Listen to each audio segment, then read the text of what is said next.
Hey everybody, what is going on? Hexlex here. I got another Master Duel video for you. So today, we're going to be talking about what I think might just be the most single powerful card from the new selection pack.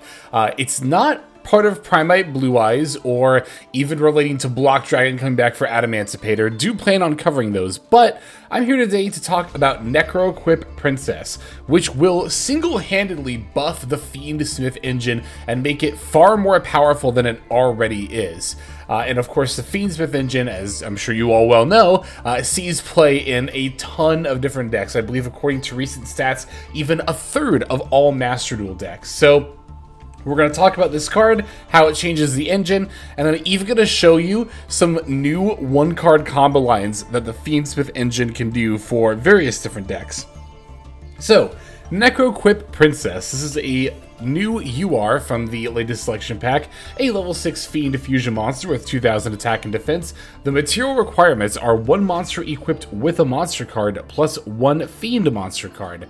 It must be special summoned from your extra deck by sending the above materials from your hand and or field to the graveyard. And honestly, although it does have some other effects, you really don't need to worry about them at all. Of course, you can read them here on screen if you'd like, but I'm not even going to bother reading them out loud because they're really not relevant. What is relevant is the fact that this is a way to get multiple bodies on board through the Fiendsmith engine, even without opening Engraver.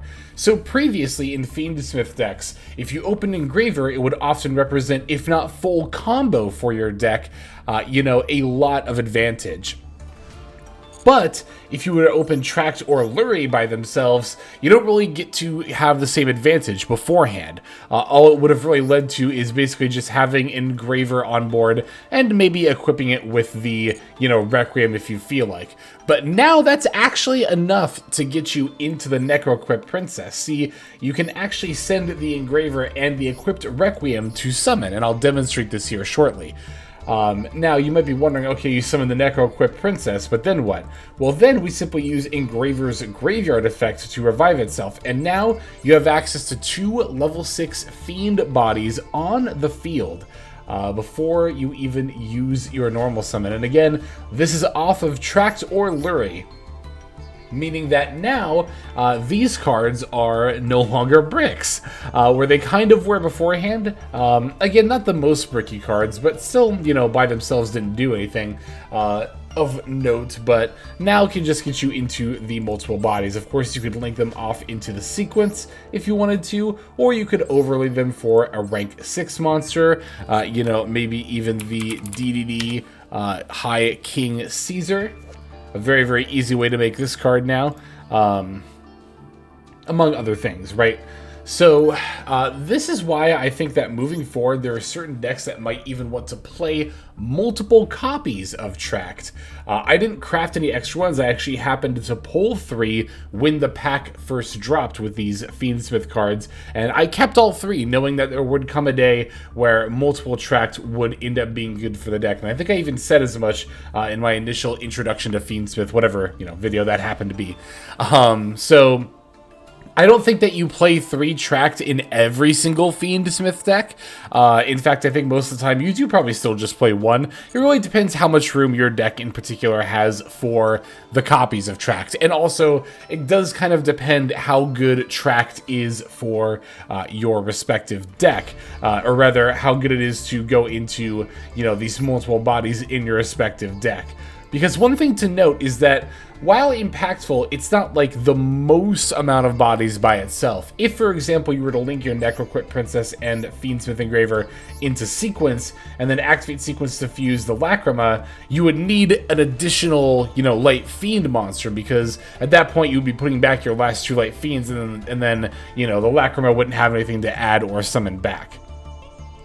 Now, granted, with the Tract, this is a little bit more feasible, but it is just, again, something to consider. So, like I said, I'm going to go ahead and show you some combo lines here as well. I'll show you kind of just a general combo line, and then we'll move into a couple of specific decks and what a one-card Tract combo line looks like moving forward for some of these decks. So let's hop on over to solo mode, and I'll show you some of these lines.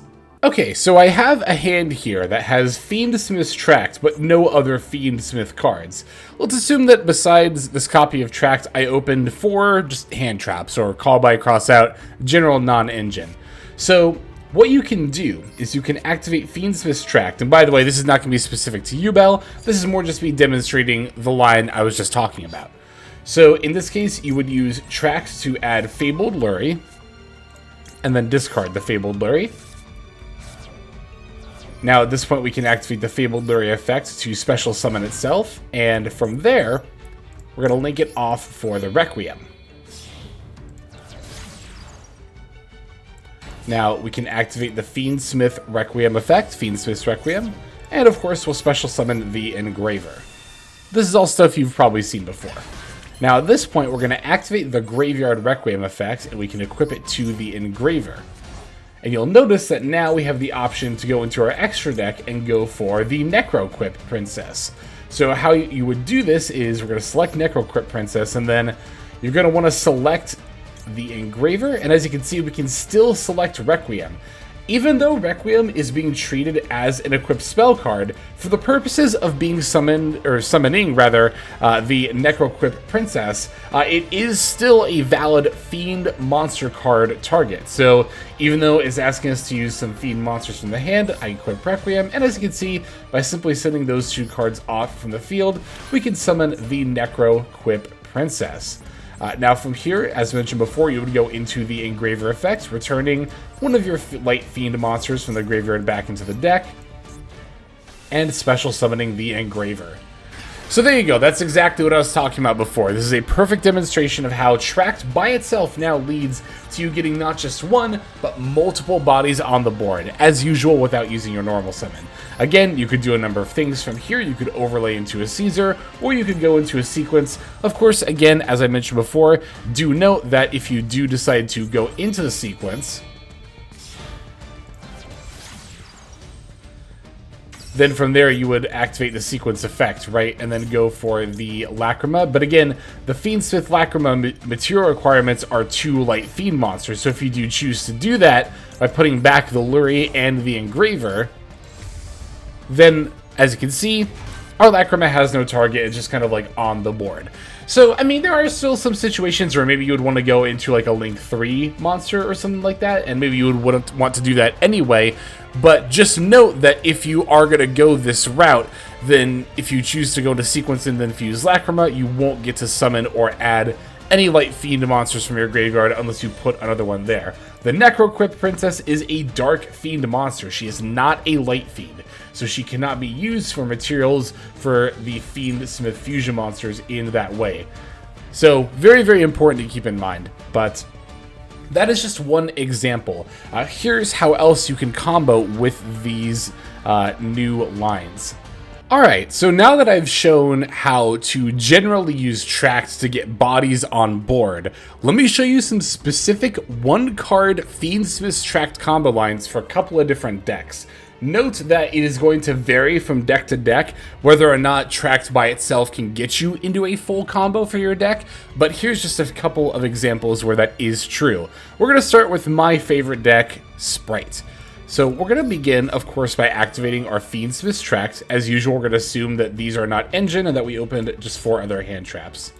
So we're going to add, of course, our Fabled Lurie, and then from there we can discard the Fabled Lurie. And of course that'll use the Lurie effect to bring itself back. And we can link off the Lurie for the Requiem. Now once again, we're going to of course activate the Requiem and use the effect in order to summon the Engraver from our deck. And then we will equip the Requiem in our graveyard to the Engraver. As mentioned before, we are able to summon the Necroquip Princess by using the Requiem and the Engraver both as materials.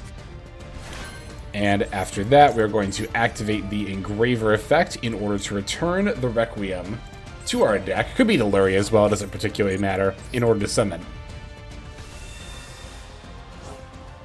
Now, I mentioned that there were some decks where you do actually kind of want to go into sequence, even if it doesn't get you an extra body, and this will be an example of that.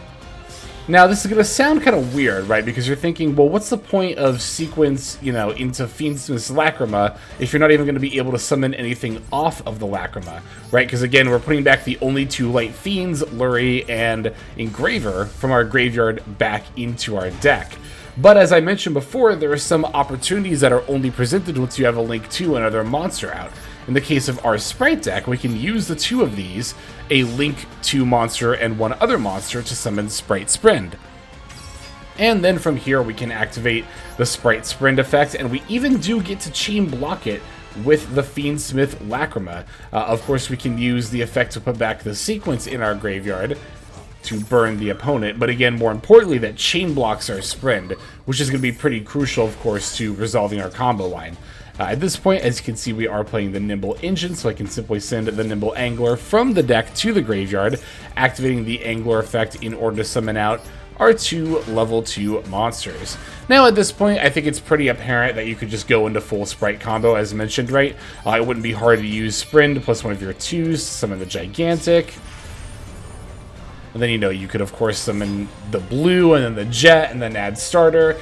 And then now at this point, like, you have, what, 4 bodies on board plus the starter. Very, very easy, I think, from there to combo out into a full Spright combo. So this is more focusing on Fiendsmith and less on Spright specifically. So I'm going to end this combo line right here. But again, mostly just wanted to demonstrate how Tract,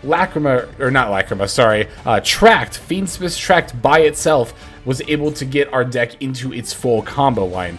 But here's another deck where that is actually the case.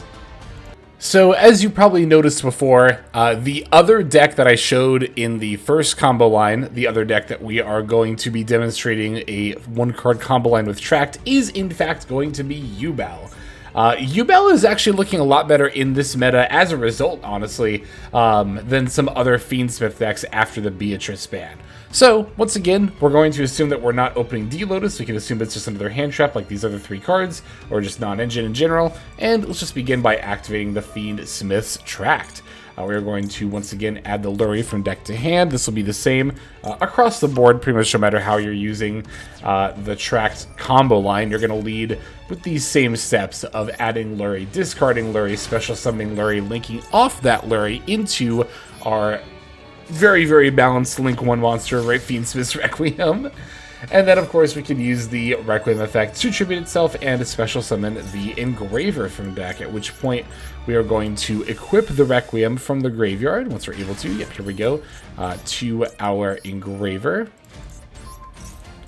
And then, this is still, no matter how much I do it, this is still very counterintuitive to me. This is the biggest reason I wanted to make this video, actually, because I can totally see how somebody would read these cards and be like, or Necroquip in particular, and, you know, not necessarily know that you can do that you can do Engraver plus Requiem in order to summon. Yeah, like I said, I don't know if that's particularly intuitive, but we got it all figured out here. Alright, so from this point, we're going to go into sequence, kind of like we did with the Spright deck, but when we activate the sequence effect here, we're not actually going to be summoning the Fiendsmith's Lacrima, because as you can see, we have the option to summon Aerial Eater, who takes simply 2 Fiend monsters with the same attribute. It's still going to be Lurie plus Engraver like you would do for the Lacrima, but here we can use the Aerial Eater effect, which lets us send any Fiend monster directly from our deck to the graveyard. Again, assuming we didn't open a Samsara D-Lotus, we could, if we wanted to, now bin a Samsara D-Lotus from our deck. And then now we can take our Aerial Eater plus Fiendsmith sequence and link the 2 of them off to summon Muckraker from the Underworld. At this point, we can activate the Muckraker effect to target that Samsara D-Lotus, and now we can special summon it from the graveyard. And of course, at this point, you just pretty much pivot into your Yubel plays, right? You know, D-Lotus for Spirit, and then Spirit effect would activate. You could either add or set the Nightmare Pain. And you know, much like the whole Spright line, I'm not going to go into like a full, you know, Yubel combo from here. But again, as demonstrated, this is pretty much full combo at this point. So just another example of where Tract by itself ends up being a very, very impactful card, one card full combo. This is true of a various amount of Fiend decks, right? This whole Aerial Eater into Muckraker off of just Tract is something you could do for just about anything that's playing Fiends. So definitely something that's worth keeping in mind for sure.